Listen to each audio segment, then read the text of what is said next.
because of you. We're here because you were there. We've arrived from every corner of the planet to this nation to seek the fulfillment of the promise of America. We were promised a better life in our home countries, where we were told that privatizing water and electricity would make things run more efficiently. Instead, the quality remained almost the same, and the price was increased until it became an unaffordable luxury. Some corporations are more efficient than government, but their motivation is not the health or well-being of the people. It's only about profit. Everything else, their image, their human resources, their public relations, only exist to protect the reality behind it. Once upon a time, we were told that nationalization would prevent growth by limiting competition, that our countries were nothing without the companies that invested in us. And so they privatized everything. Everything in our country was owned by people that had no connection to our culture, by those who never had our interest at heart. They didn't care about our survival or well-being. They just wanted to turn a profit by raping the land, by exploiting our people, our industry, and our resources. They took everything we built and made it theirs. First by creating racism to justify slavery, building the capital for capitalism. And then when they gave us what they called liberty, everything we had was still owned by them. Our governments told us that socialism was the real enemy and that we would have freedom, but the foreign powers and corporations were the ones with the real freedom. The freedom to take all the wealth generated by our work and our land and give us only a small percentage of the scraps from the table. Their lust for power and their greed drove them to betray not only us, but themselves and the word of their own God. And while some used missionaries and donations to offset this abuse, other countries and companies were blatant with their crimes, using war, disease, and sanctions that killed millions. They supported corrupt governments that were almost like the old slave masters in their repression of the people, because their loyalty was to those who enabled them, installed them, and kept them in power. They became the bastard children of American industry, kleptocracies, governments of thievery. They protected the corporations and went to war against their own people to preserve those profits.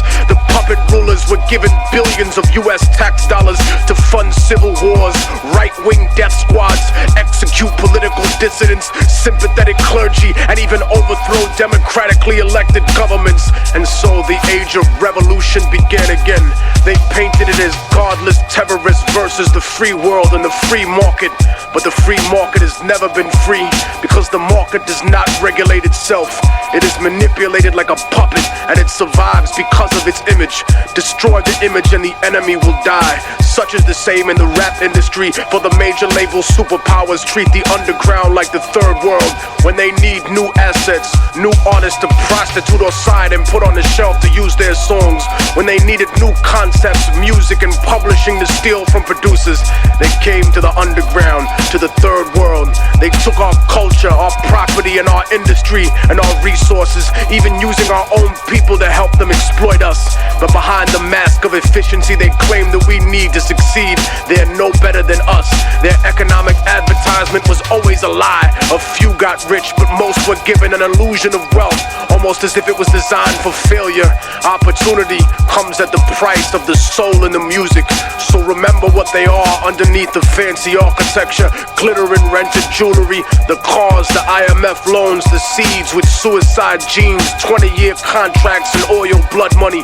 Build your defenses, my independent brothers and sisters. They'll stop at nothing to get what they want. They paint the third world underground as savage and backward, but the superpowers are no less corrupt. They've just learned to disguise it better, cause they fix elections too. They embezzle tax money, they go to war for resources, they fund terrorism for their own benefit. And when there's enough at stake, history's taught us that they'll even assassinate their own presidents.